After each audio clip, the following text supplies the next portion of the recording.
जय हिंद। देखिए, निज्जर की हत्या के बाद वैसे ही भारत और कनाडा के रिश्ते खराब चल रहे थे। अभी कई ऐसे मोड़ आए जिसमें और भी भारत और कनाडा के रिश्ते खराब होते चले गए।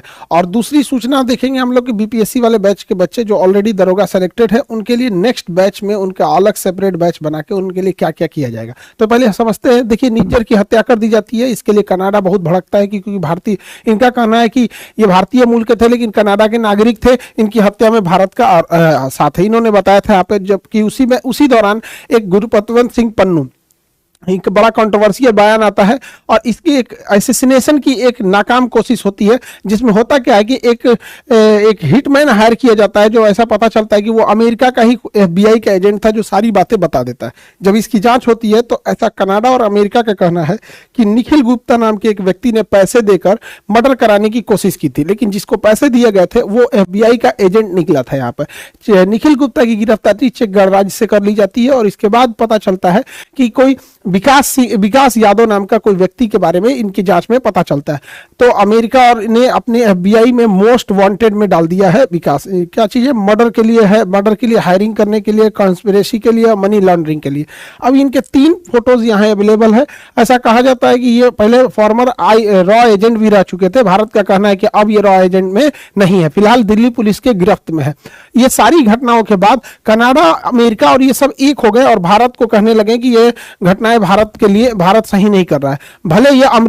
भले ये जापान पे परमाणु बम गिरा दे, ये सही कर रहे हैं। पूरा इराक उड़ा दिए, वो सही है। पूरा सीरिया उड़ा दिए, वो सही है। 1 साल से Hamas, Israel, Lebanon, Iran, Yemen चल रहा है, वो सही है।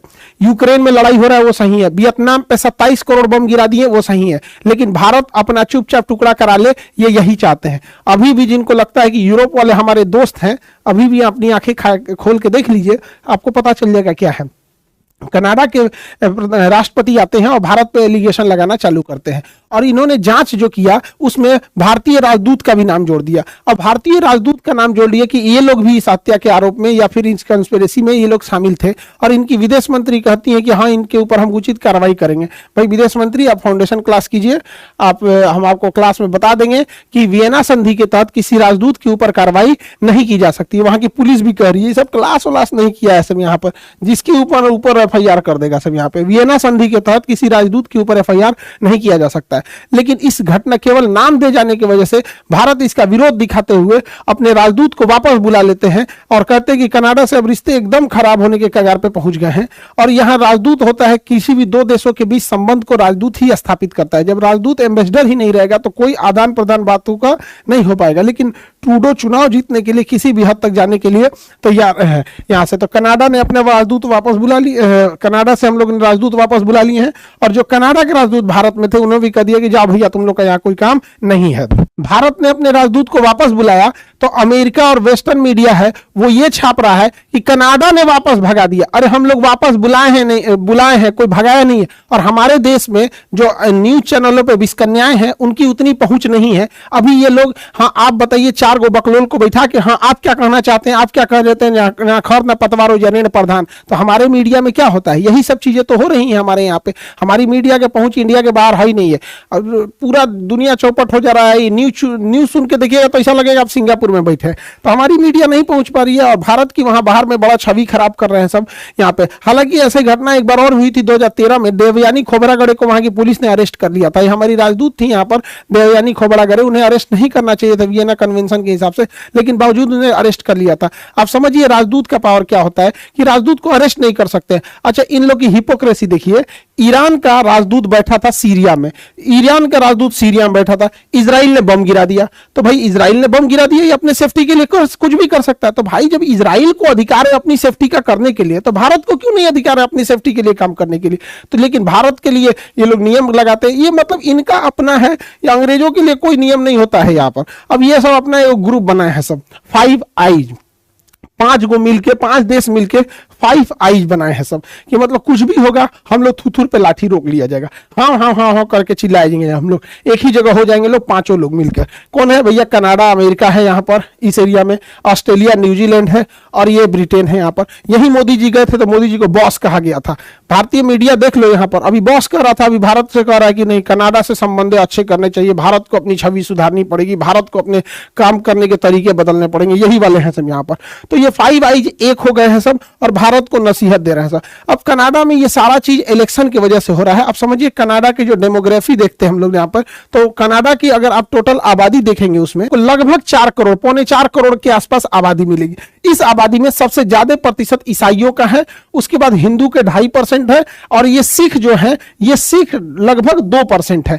अब जस्टिन ट्रूडो चाहते हैं कि ये सिख पॉपुलेशन उन्हें वोट करे, हालांकि वहां पर हिंदू 2.5% है, मुस्लिम 5% है, तो ये वो चाहते हैं कि उन्हें सिख का समर्थन मिल जाए। अब यहाँ जो पार्टीज को देखा जाएगा अगर कनाडा में, तो कनाडा में संसद भवन में टोटल 338 सीट है। 338 यानी 338 में बहुमत के लिए आपको 170 चाहिए, आधा सीट यानी 170 सीट चाहिए, तब जाके बहुमत आएगा। तो 170 सीट के लिए यहाँ अलग अलग पार्टी हैं। जस्टिन ट्रूडो जो है उनकी लिबरल पार्टी 156 सीट है, तो 156 सीट पे ये सरकार नहीं बना सकते, 170 सीटों की जरूरत होती है।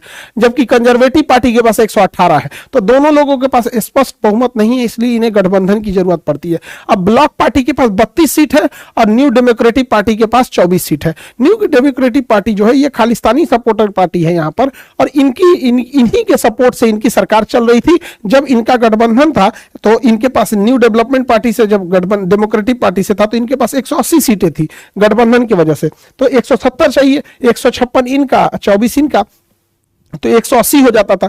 लेकिन अभी इनसे गठबंधन टूट गया तो इन्हें मजबूरी में ब्लॉक से गठबंधन करना पड़ा, तो जब ब्लॉक पार्टी से किए तो 188 हो गया। यानी अभी तो जैसे तैसे इन्होंने सरकार बचा लिया जस्टिन ट्रूडो ने, लेकिन जब इलेक्शन है अगले साल तो इलेक्शन में देखा जाएगा कि ये चाहते हैं कि ज्यादा से ज्यादा समर्थन मिले। लेकिन भारत के लोग ये ना सोचे कि सरकार बदल जाएगी और लिबरल पार्टी की जगह कंजर्वेटिव पार्टी आ जाएगी तो इन लोगों की चीजें चेंज हो जाएंगी। ऐसा चेंज नहीं होगा। ये लोग हमेशा से दूसरे हर देशों को, जैसे वो चाइना को बढ़ा रहा है, चाइना के बदले में इंडिया को तैयार कर रहा है, एक समय था इंडिया को काउंटर करने के लिए पाकिस्तान को तैयार कर रहा था, तो बहुत ज्यादा चेंजिंग नहीं आएगी। हाँ, लेकिन ट्रूडो के नहीं रहने से ये जो बदतमीजी हो रही है तो ये बदतमीजी सुधर जाएगी यहाँ पर, क्योंकि ना कुछ चीजें जब ज्यादा आउट ऑफ कंट्रोल हो जाती हैं तो कंट्रोल करना बड़ा मुश्किल हो पाता है। तो जस्टिन ट्रूडो अगर नहीं रहते हैं तो थोड़ा बहुत कंट्रोल हो जाएगा यहाँ पर। हालांकि कंजर्वेटिव पार्टी से भी बहुत ज्यादा उम्मीद नहीं लगाया जा सकता है। अब भारत को इसके जवाब के लिए ब्रिक्स देशों को मजबूत करना चाहिए, क्योंकि ब्रिक्स में वही देश हैं जो कनाडा और अमेरिका की आंख में खटकते हैं।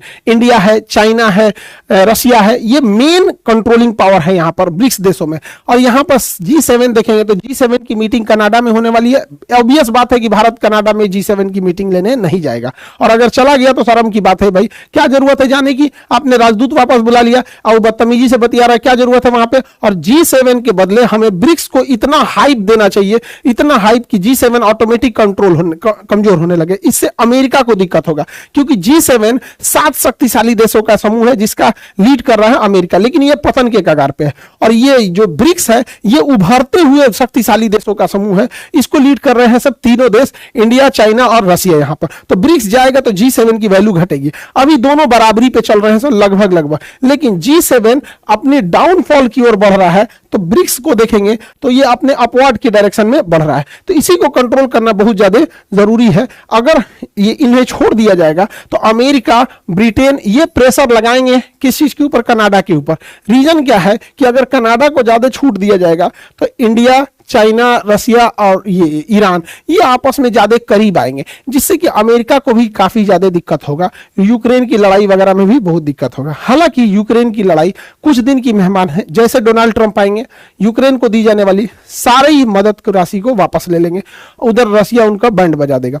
लेकिन हाँ, डोनाल्ड ट्रंप के जीतने के बाद इजराइल को भी खुली छूट मिल जाएगी। उसके बाद गाजा पे हमला तो हो ही चुका है, अब लेबनान पे भी हो जाएगा और हो सके तो ईरान पे भी हो जाएगा, क्योंकि डोनाल्ड ट्रंप तो ओपनली कह चुके हैं इजराइल से कि ईरान के जो न्यूक्लियर फैसिलिटीज है वहां पर अटैक किया जाए। ये वाला चीज आप समझ गए होंगे। और जो बिहार दरोगा में ऑलरेडी बच्चे सेलेक्टेड हैं, इस बार उनके लिए गोल्डन अपॉर्चुनिटी है, क्योंकि आप 15 साल ड्यूटी करेंगे तो डीएसपी बनेंगे।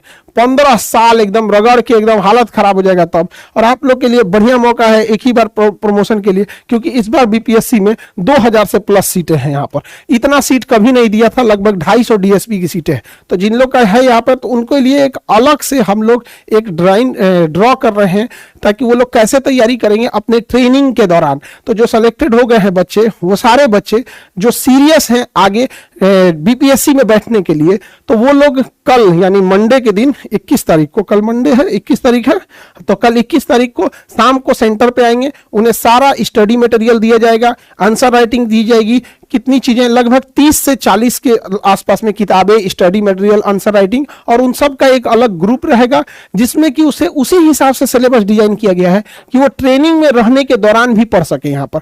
क्योंकि जो यहाँ पे हम लोग रेगुलर बैच में पढ़ा रहे हैं, तो हम लोग ये सोच के पढ़ाते हैं कि बच्चों के पास 8 घंटा 10 घंटा टाइम है पूरा पढ़ने के लिए, तो लेकिन आप ट्रेनिंग में रहेंगे, आपकी ट्रेनिंग टफ होगी और आपको फुर्सत भी नहीं मिलेगा। तो उसी हिसाब से इसे ड्राइंग किया गया है कि अलग अलग सिलेबस को कैसे कैसे देखा जाए, आंसर राइटिंग को कैसे मिला जाए। और वहां पे आप लोग आंसर राइटिंग जमा करके संडे के दिन आपकी छुट्टी रहती है, आप भेज सकते हैं, कॉपी भी चेक हो जाएगी, सारी फैसिलिटी रहेगी। तो 21 तारीख को, 21 अक्टूबर मंडे इवनिंग में आप सेंटर पे आएंगे, सबको इनरोल करके अपना फॉर्म भर दीजिएगा। वहां पर ये चीजें फ्री ऑफ कॉस्ट है। हम बस ये कोशिश कर रहे हैं कि आपका सिलेक्शन हो गया, इसी साल हुआ है, 10-15 साल घसीटिएगा तब जाके कहीं डीएसपी बनिएगा यहाँ पर। तो अगर आपके अंदर मोमेंटम अभी है और पढ़ना चाहते हैं, तो और आगे जाके आपके पास ये गोल्डन चांस है, क्योंकि इतनी सीटें फिर कभी नहीं आएंगी। और अगर जो आगे नहीं भी करना चाहते हैं तो बेस्ट ऑफ लक, आपके पास ऑलरेडी डबल स्टार है। आई होप इस टॉपिक को समझे होंगे।